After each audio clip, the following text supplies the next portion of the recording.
Assalamu alaikum wa rahmatullahi ta'ala wa barakatuhu al'ummar duniya daga kamfanin Koshe Traditional Medicine Center.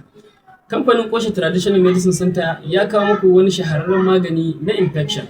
Infection wato sanyi a Hausance.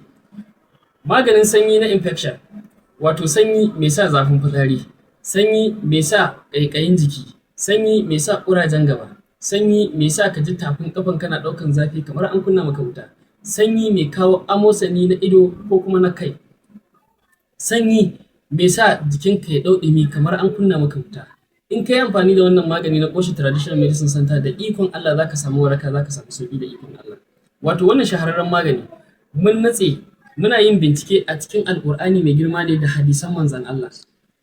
Wato ɗan uwa, in akwai sanyi a jikinka sannan kuma kana jin alamu na sanyi, to ka ziyarci wannan shahararren kamfani da ikon Allah za ka samu sauƙi da yardar Allah.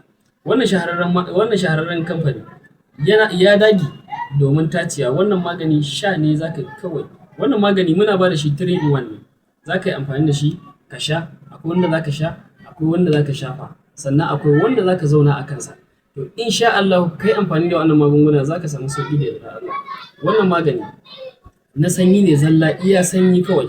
Sannan kuma sanyi mai sa zafin fitsari, ko kuma sanyi na mata wanda ake ɗauka a jikin mata, ko kuma sanyi wanda ke sa fitar farin ruwa a gaban ɗa namiji, ko kuma sanyi mai sa fitar ruwa a gaban ƴa mace, wanda za ka ji in farin ruwan ya yi yawa za ka ji ƙarni kina wari. Wannan sanyi ne. Sannan sanyi wanda ke fito ma mutum a haƙori, sanyi wanda ke sa warin baki, amosani kenan wanda ke sa warin baki, duka sanyi ne. Wannan sanyi ne. In ka yi amfani da wannan magani da yardar Allah